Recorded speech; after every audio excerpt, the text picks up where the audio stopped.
আসসালামু আলাইকুম প্রিয় শিক্ষার্থীরা, আমরা এই পর্বে প্রথম অধ্যায়ের আরও একটি সৃজনশীল প্রশ্ন সমাধান করব। বাট এটা একটা স্কুল প্রশ্ন, চট্টগ্রামের একটি স্কুলের প্রশ্ন আমরা এখন সমাধান করতে যাচ্ছি। বাট আমাদের আসলে মূল ফোকাস থাকবে এই প্রশ্ন থেকে আমরা ডিফারেন্ট কিছু শেখার চেষ্টা করব, যেগুলো কিনা আমাদের প্রথম অধ্যায়ে আসতে পারে। এখন সেই ডিফারেন্স কিছু আসলে কি, দেখো তোমরা প্রথম অধ্যায় থেকে কোশ্চেন যখন সমাধান করো তখন কিন্তু আমরা এই টপিকগুলো নিয়ে অনেক কাজ করি। কাঁচা আম কেন টক, পাকা আম কেন মিষ্টি, এই রিলেটেড টপিক আমরা কথা বলি, টপিক নিয়ে। আচ্ছা, তারপর লোহায় যে মরিচা পড়ে সেটা নিয়ে আমরা কথা বলি। মোম যখন অক্সিজেনের সাথে বিক্রিয়া করে তখন সেখান থেকে এক্স ওয়াই এবং শক্তি উৎপন্ন হতে পারে। সো এই টাইপের কথাবার্তা কিন্তু আমরা আমাদের প্রথম অধ্যায়ের জন্য বলে থাকি এবং যেগুলো আসলে আমাদের বলতেও হয়। তো এবার উদ্দীপক কিন্তু আমাদের এই তিনটা বিক্রিয়া বা এই তিনটা কন্ডিশন, কাঁচা আম, পাকা আম, লোহায় মরিচা পড়া আর মোমকে যখন তুমি অক্সিজেনের সাথে বিক্রিয়া করাবো তখন সেখান থেকে এক্স ওয়াই এবং শক্তি, দ্যাট মিনস কার্বন ডাইঅক্সাইড উৎপন্ন হবে, জলীয় বাষ্প উৎপন্ন হবে এবং শক্তি আমরা সেখান থেকে পাবো। আচ্ছা, এবারে চলো আমরা ধারাবাহিকভাবে প্রশ্নের অ্যান্সারে চলে যাই। ফার্স্ট কোশ্চেন হচ্ছে ব্রোঞ্জ কি। ওকে, তো দেখো ব্রোঞ্জের সংজ্ঞা যদি আমরা দিতে চাই আমাকে কি বলতে হবে। এই যে এখানে বলা আছে যে গলিত টিন ও কপারের মিশ্রণকে ঠান্ডা করে যে কঠিন সংকর ধাতু পাওয়া যায় তাকে ব্রোঞ্জ বলে। আমরা এটাকে আর একটা ভিন্ন নামে ডাকি, যেই নামটা একটু বেশি পরিচিত, সেটা হচ্ছে অ্যালয়। তো অ্যালয় এবং ব্রোঞ্জ সেম কথা। অ্যালয় হচ্ছে আমরা ইংলিশে বলি আর এটাকে নর্মাল বাংলা ভাষায় বলা হয় ব্রোঞ্জ। তো ব্রোঞ্জের মধ্যে কোন কোন ধাতব উপাদান রয়েছে?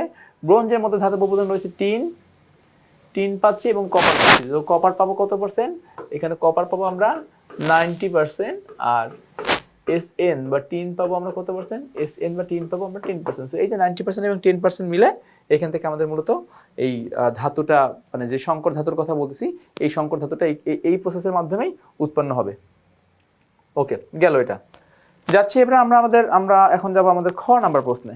ওকে, দেখো তাহলে আমাদের ক নাম্বার প্রশ্নের অ্যান্সারটা আমরা কমপ্লিট করে ফেলেছি। খ নাম্বার প্রশ্ন, অ্যান্টাসিড পাকস্থলীর অ্যাসিডিটি সমস্যার সমাধানের জন্য ব্যবহার করা হয় কেন? অ্যান্টাসিড যে ট্যাবলেটটা, এটা কেন পাকস্থলীর অ্যাসিডিটি দূর করে, এটা কেন অন্য কোনো কাজ করে না? তো আমরা এখন এই জাতীয় প্রশ্ন জানবো যে অ্যান্টাসিড কেন পাকস্থলীর অ্যাসিডিটি দূর করতে পারে। ওকে, তো দেখো এইটার অ্যান্সার। আচ্ছা, তো ফার্স্টে আমরা আমাদের সংজ্ঞাটা একটু দেই। দেখো কি বলছে যে, আচ্ছা বলতেছে অ্যান্টাসিড পাকস্থলীর অ্যাসিডিটি সমস্যার সমাধানের জন্য ব্যবহার করা হয় কারণ খাদ্য হজম করতে পাকস্থলীতে হাইড্রোক্লোরিক অ্যাসিড, খুবই গুরুত্বপূর্ণ একটা লাইন, যে আমাদের খাদ্যর হজম শক্তিকে বৃদ্ধি করতে পাকস্থলীতে একটা অ্যাসিড নিঃসরণ করে যার নাম হচ্ছে হাইড্রোক্লোরিক অ্যাসিড। তাহলে এই হাইড্রোক্লোরিক অ্যাসিড আমাদের পাকস্থলীতে একদম একটা জৈবিক প্রসেস বা আমাদের নর্মাল যে প্রসেস, এই প্রসেসের মাধ্যমে এটা কি হয়? নিঃসৃত হয়। কোনো কারণে অনেকক্ষণ না খেয়ে থাকলে পাকস্থলীতে এই অ্যাসিডের পরিমাণটা বেশি হয়ে যায় এবং তখন পেটে ব্যথা তথা অস্বস্তি অনুভব হয়। অর্থাৎ সহজ হিসাব, তোমার পাকস্থলী তো জানে যে তুমি 1 ঘন্টা বা 2 ঘন্টা বা 3 ঘন্টা পর খাবার খাবা, তো এই জন্য সে আগে থেকেই এই সিএলটা অল্প অল্প অল্প অল্প করে নিঃসরণ করতে থাকে। বাট কোনো কারণে যদি তুমি খাবার না খাও তাহলে এই সিএল এর পরিমাণটা তোমার পাকস্থলীতে কি হয়? বেড়ে যায় এবং তখন তোমার একটা অস্বস্তি ভাব সৃষ্টি হয় সেখানে। আচ্ছা, সাধারণভাবে এটিকে অ্যাসিডিটি বলে, তাই এই অ্যাসিডকে প্রশমিত করতে অ্যান্টাসিড নামক ঔষধ খেতে হয়। অ্যান্টাসিডে অ্যালুমিনিয়াম হাইড্রোক্সাইড এবং ম্যাগনেসিয়াম হাইড্রোক্সাইড থাকে, এরা ক্ষার জাতীয় পদার্থ, তাই পেটের অতিরিক্ত হাইড্রোক্লোরিক অ্যাসিডকে এরা প্রশমিত করে। অর্থাৎ এই যে আমাদের অ্যান্টাসিড ট্যাবলেটটা হচ্ছে ক্ষারীয় উপাদান। এখন ক্ষারীয় উপাদান কেন? কারণ অ্যাসিডকে যদি আমরা প্রশমিত করতে চাই তাহলে অবশ্যই আমাদেরকে ক্ষারীয় উপাদান প্রয়োজন হবে এবং এই ক্ষারীয় উপাদান পাওয়ার জন্যই কিন্তু মূলত আমরা অ্যান্টাসিড নামক যে ট্যাবলেট, এই ট্যাবলেটটা গ্রহণ করি। এই অ্যান্টাসিড ট্যাবলেটের মধ্যে ক্ষারীয় উপাদান পাকস্থলীর যে অতিরিক্ত হাইড্রোক্লোরিক অ্যাসিড রয়েছে, পাকস্থলীর অতিরিক্ত হাইড্রোক্লোরিক অ্যাসিডকে প্রশমিত করে এবং সেখান থেকে আমরা মূলত এই স্বস্তি যে অনুভব করি, মূলত এই বিক্রিয়াটা, মানে বিক্রিয়ার ফলে যেহেতু প্রশমিত হয়, ফলে সেখান থেকে আমরা স্বস্তি অনুভব করি। ওকে, সো দেখো এবারে ফলো করে কি হচ্ছে। এবারে অ্যালুমিনিয়াম হচ্ছে 3+ আর হাইড্রোক্সিল মাইনাস, HCl এর H+ Cl মাইনাস, আবার এখানে ম্যাগনেসিয়ামের ম্যাগনেসিয়াম 2+ OH মাইনাস আর HCl এর H+ Cl মাইনাস। এবার এই OH যাবে H এর কাছে, উৎপন্ন হবে কি? H2O, পানি উৎপন্ন হবে। আর অ্যালুমিনিয়াম আর ক্লোরিন মিলে উৎপন্ন হবে অ্যালুমিনিয়াম ক্লোরাইড AlCl3। তাহলে আমরা এখান থেকে বিক্রিয়া করার ফলে অ্যালুমিনিয়াম হাইড্রোক্সাইড এবং HCl এর বিক্রিয়া করার ফলে আমরা পাচ্ছি এখান থেকে অ্যালুমিনিয়াম ক্লোরাইড, লবণ এবং পানি। মূলত এখানে প্রশমন বিক্রিয়া সম্পন্ন হচ্ছে। প্রশমন বিক্রিয়া সম্পন্ন হওয়ার ফলে কিন্তু আমরা এই জিনিসগুলো তৈরি করতে পারতেছি। তোমাদের এখন অনেকের প্রশ্ন থাকতে পারে যে বিক্রিয়াটা আসলে কিভাবে করলাম। বেসিক্যালি বিক্রিয়াটা এখন ওভাবে বুঝতে পারবে না, কারণ তোমরা মাত্র কিন্তু এটা পড়া স্টার্ট করেছো, চ্যাপ্টার 1টা শুরু করেছো। আমরা 5ম এবং 6ষ্ঠ অধ্যায় তোমাদেরকে খুব সুন্দরভাবে বিক্রিয়া করার রুলস, বিক্রিয়া করার বেসিক সমূহ যা কিছু কিছু আছে, আমরা সমস্ত কিছু শিখিয়ে দিব, বাট এখন এইটুকু মনে রাখো। আবার দেখো এই HCl এর H প্লাস যাবে কি OH মূলকের কাছে, তাহলে OH মূলক আর H মিলে উৎপন্ন করবে কি H2O, আর ম্যাগনেসিয়াম পজিটিভ যাবে Cl মাইনাসের কাছে উৎপন্ন করবে MgCl2, তাহলে AlCl3 MgCl2 আর H2O, মানে লবণ এবং পানি আমার উৎপন্ন হচ্ছে। এই লবণ এবং পানি উৎপন্ন হওয়ার ফলে আমাদের যে পেটের যে অস্বস্তি, এই অস্বস্তি ভাব দূর হয়ে যাবে। তখন যেই ব্যক্তি আসলে যেই অ্যান্টাসিড ট্যাবলেট গ্রহণ করবে সে আসলে একটু স্বস্তি অনুভব করবে। ব্যাস, আমাদের ক্ষয়ের জন্য এই যে বিক্রিয়াগুলো আমরা লিখলাম, প্লাস এর সাথে সাথে সাপোর্টিভ যে কথাবার্তাগুলো এখানে বলা হলো, আমি আশা করতেছি তোমরা এইটুকু লিখতে পারলেই এনাফ। এবং সব থেকে তোমার বেশি মার্ক ক্যারি করবে তোমার এই পয়েন্টটা, মানে এই বিক্রিয়াগুলো। এই বিক্রিয়াগুলো যদি আমরা দিতে পারি আমাদের এক্সামে, আমাদের মার্কসটা আরও ভালো আসবে। আচ্ছা, গেল এটা। এবারে যাব আমরা আমাদের গয়ের প্রশ্নে। দেখো তো গয়ের প্রশ্নে কি বলেছে। গয়ের প্রশ্নে বলতেছে 3 নম্বর বিক্রিয়ার রাসায়নিক পরিবর্তন ব্যাখ্যা করো। 3 নম্বর যে মোম প্লাস অক্সিজেন, এক্স ওয়াই এবং শক্তি। তো তোমাদেরকে তো আমি আগেই বলেছি যে এক্স কে হতে পারে, এক্স হতে পারে কার্বন ডাইঅক্সাইড, ওয়াই কে হতে পারে, ওয়াই হতে পারে জলীয় বাষ্প, এবং এর সাথে কি পাচ্ছি, এর সাথে পাচ্ছি আমরা শক্তি। সো কার্বন ডাইঅক্সাইড, জলীয় বাষ্প এবং এর সাথে আমরা এনার্জি পাচ্ছি। তো আসো এবারে আমরা এই পার্ট নিয়ে একটু কথা বলি।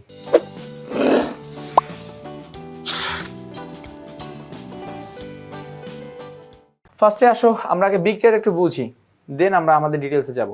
তো এখানে বলতেছে মোম কি করতেছে, দেখো মোম কি করতেছে, মোম অক্সিজেনের সাথে বিক্রিয়া করতেছে। মোম অক্সিজেনের সাথে বিক্রিয়া করে কার্বন ডাইঅক্সাইড, পানি এবং তাপ শক্তি ও আলোক শক্তি উৎপন্ন করতেছে। কার্বন ডাইঅক্সাইড, পানি, তাপ শক্তি ও আলোক শক্তি তৈরি করতেছে মোম। অক্সিজেনের সাথে বিক্রিয়া করে কার্বন ডাইঅক্সাইড, পানি, তাপ শক্তি, আলোক শক্তি ইত্যাদি সে তৈরি করছে।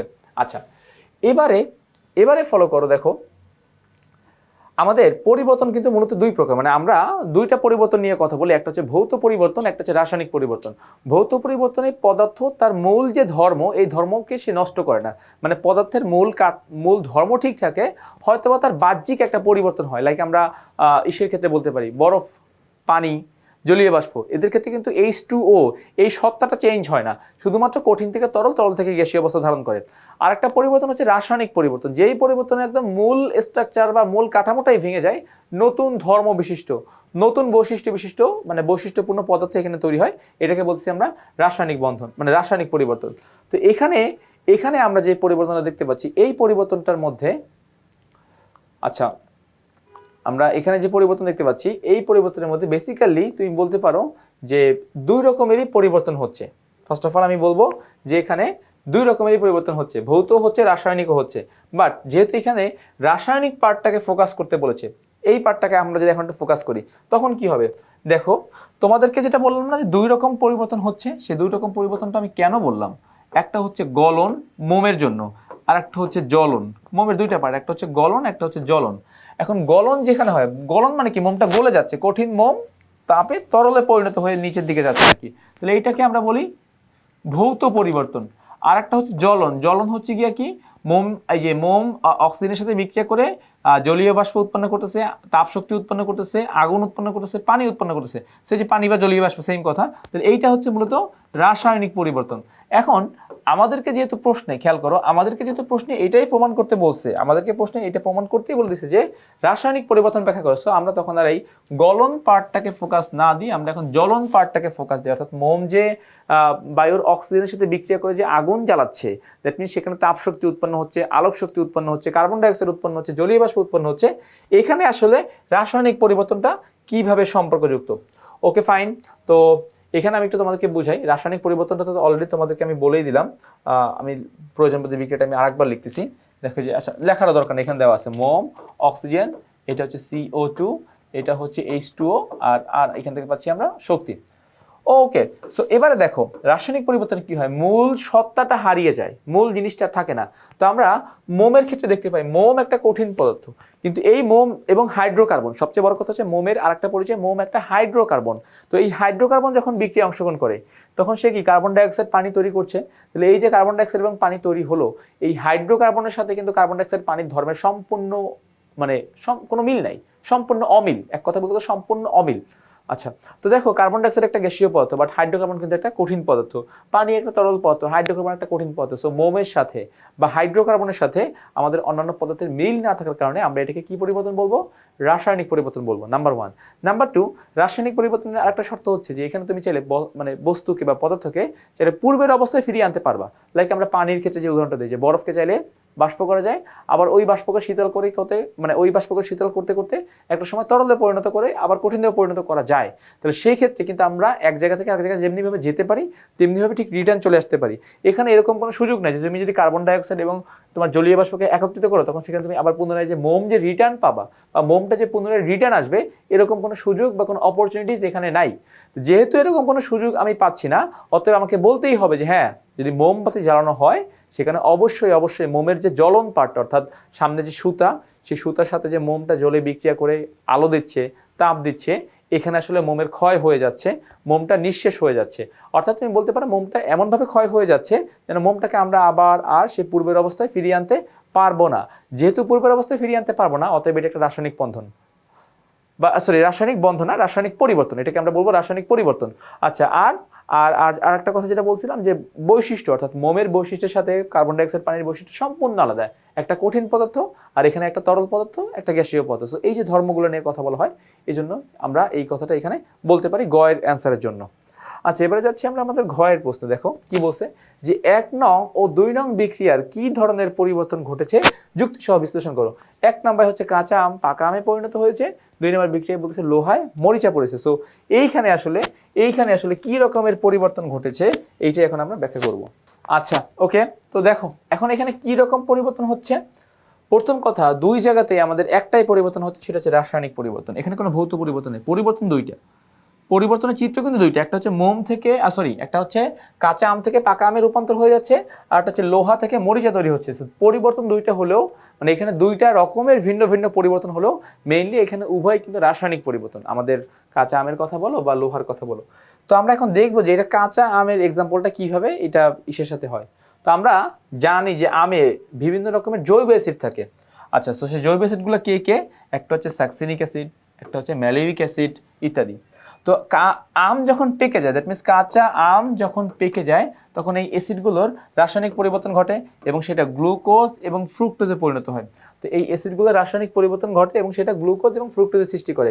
এই রাসায়নিক পরিবর্তনের কারণে কাঁচা আম টক এবং পাকা আম মিষ্টির সাথে বিশিষ্ট হয়। তো আমরা ফার্স্টে এক্সপ্লেইন করলাম যে কাঁচা আমটা টক হয় দুইটা অ্যাসিডের কারণে, একটা হচ্ছে ম্যালেইক অ্যাসিড, একটা হচ্ছে সাকসিনিক অ্যাসিড। এখন এনজাইম, তাপমাত্রা, আরও অন্যান্য যে উপাদানগুলো আছে এদের সমন্বয়ে এটা চেঞ্জ হয়ে যায়। ম্যালেইক অ্যাসিড এবং সাকসিনিক অ্যাসিড চেঞ্জ হয়ে যায় গ্লুকোজ এবং ফ্রুক্টোজে। তো দেখো চেঞ্জ হয়ে যাচ্ছে। তো চেঞ্জ হয়ে যাওয়াটাই কিন্তু আমরা কি বলবো? রাসায়নিক পরিবর্তন বলবো। কেননা তুমি চাইলে গ্লুকোজ এবং ফ্রুক্টোজকে চাইলে পুনরায় আগের সেই ম্যালেইক অ্যাসিড, সাকসিনিক অ্যাসিডে পরিণত করতে পারছো না। বা আমের স্বাদটাকে তুমি চাইলে আবার সেই আগের যেই বলবো যে, মানে আমরা জানি যে স্বাদের ক্ষেত্রেও কিন্তু আমাদের যে গ্লুকোজের যে ব্যাপারটা, এই স্বাদটাও কিন্তু চেঞ্জ করা যাবে না। মানে মিষ্টিকে তুমি টকে রূপান্তর করতে পারবে না। তো এই যে আমি যে আগের জায়গায় ফিরে যেতে পারছি না, তো অতএব এইখানে যে পরিবর্তনটা হচ্ছে এটা ফিক্সড পরিবর্তন। এই ফিক্সড পরিবর্তনকে আমরা বলবো রাসায়নিক পরিবর্তন, যেটা কিনা আমাদের প্রশ্নে বলা আছে। ওকে, গেল এটা। আমরা যাচ্ছি পরবর্তী অংশ। দেখো পরবর্তী অংশ কি লোহায় মরিচা পড়ে। এবার আসো লোহায় মরিচা কেন পড়ে। তোমাকে বুঝতে হবে লোহায় মরিচা পড়ার জন্য দুইটা জিনিস অবশ্যই দরকার হয়। একটা হচ্ছে জলীয় বাষ্প বা পানি, আর একটা হচ্ছে অক্সিজেন। আর লোহা তো তোমার লাগবেই। তার মানে এই যে দেখো, লোহা, পানি এবং অক্সিজেন বিক্রিয়া করে ফার্স্টে উৎপন্ন করতেছে ফেরিক হাইড্রোক্সাইড, FeOH3। এটাকে বলা হয় ফেরিক হাইড্রোক্সাইড। এখানে তিনটা জিনিস মিলে যাচ্ছে, Fe, H2O এবং অক্সিজেন, তিনটা জিনিস মিলে যাচ্ছে। সো এটাকে বলবো আমরা ফেরিক হাইড্রোক্সাইড। এবারে এই ফেরিক হাইড্রোক্সাইডকে যখন আবার তাপ দিবা, তখন সেখান থেকে হচ্ছে কি যে আমার Fe2O3 ফেরিক অক্সাইড প্লাস আমার এখান থেকে পানি উৎপন্ন হচ্ছে। তার মানে এই যে অণু পানি উৎপন্ন হচ্ছে, এইটাই মূলত আমার মরিচার সংকেত। মরিচার মধ্যে কিন্তু পানির অণুটা ফিক্সড না, তো এটা চেঞ্জ হতে পারে। তো এই জন্য আমরা এটাকে বলবো মরিচা। তো দেখো এই যে মরিচার ফলে এই যে আমাদের যে মরিচার সংকেত তৈরি হলো Fe2O3 অণু পানি, এখান থেকে কি পুনরায় আবার Fe তে যাওয়া যাবে? অ্যান্সারটা হচ্ছে না, গেলেও সেটা কিসে পরিণত হবে বলো তো? গেলেও সেটা তোমার ক্ষয় হয়ে যাবে, মানে যেই এফিটা তোমার মরিচা পড়ে গেছে অলরেডি, যেই এফিটা আমার অলরেডি মরিচা পড়ে গেছে সেই এফিটাকে আমি আর চাইলে পুনরায় ফিরিয়ে আনতে পারবো না। যেহেতু আমি পুনরায় তাকে ফিরিয়ে আনতে পারবো না, অতএব এখানে যে পরিবর্তনটা ঘটবে এই পরিবর্তনটা হচ্ছে রাসায়নিক পরিবর্তন। আমরা যে দেখো লাস্ট লিখি, সুতরাং বলা যায় যে উদ্দীপকের 1 ও 2 নং উভয় বিক্রিয়ায় রাসায়নিক পরিবর্তন সংঘটিত হয়। উভয় বিক্রিয়ায় আমরা রাসায়নিক পরিবর্তন সংগঠন করতে পারি, কারণ মূল ব্যাপারটাই হচ্ছে যে যে দুইটা পরিবর্তন নিয়ে আমরা কথা বললাম ওই দুটো পরিবর্তনকে চাইলেও আগের জায়গায় আমরা ফিরিয়ে আনতে পারবো না। আমরা চাইলে সেই কাঁচা আমকে মানে যখন পেকে যায় ওই পাকা আমকে চাইলে আবার টক স্বাদ বিশিষ্ট আমে পরিণত করা যাবে না। কালারটা যেটা যেটা যেটা তোমার পেকে গিয়ে হচ্ছে হলুদ হয়ে যায়, ওই হলুদটাকে চাইলে হ্যাঁ তুমি সবুজ রং করতে পারবা, বাট প্রাকৃতিক উপায় কিন্তু সেটা আসলে সম্ভব নয়। এখানে এটা বলা হচ্ছে। আর এখানে কি হচ্ছে যে আয়রন, জলীয় বাষ্প এবং অক্সিজেন বিক্রিয়া করে উৎপন্ন করতেছে ফেরিক অক্সাইড। এই ফেরিক অক্সাইডকে আমরা যখন ডিহাইড্রেশন করব তখন সেখান থেকে উৎপন্ন হবে ফেরিক হাইড্রোক্সাইড, অক্সাইড না, ফেরিক হাইড্রোক্সাইডকে যখন আমরা ডিহাইড্রেশন করব তখন আমাদের উৎপন্ন হবে ফেরিক অক্সাইড প্লাস পানি, মানে যেটা হচ্ছে প্লাস না, ফেরিক অক্সাইড ডট এন অনু পানি। এটাই মূলত আমাদের মরিচার সংকেত, যেটা কিনা তুমি আগের জায়গায় রিটার্ন যেতে পারবা না। ওকে, তো তাহলে ক খ গ ঘ চারটা প্রশ্নের অ্যান্সারই আমরা কি করলাম, কমপ্লিট করে ফেললাম। আমি আশা করতেছি তোমরা এইটুকু অ্যান্সার প্রপারলি বুঝতে পেরেছো। তো আজ এই পর্যন্তই, নতুন কোনো পর্বে আবার তোমাদের সাথে দেখা হবে। ততক্ষণ পর্যন্ত সবাই ভালো থাকো, সুস্থ থাকো, আল্লাহ হাফিজ।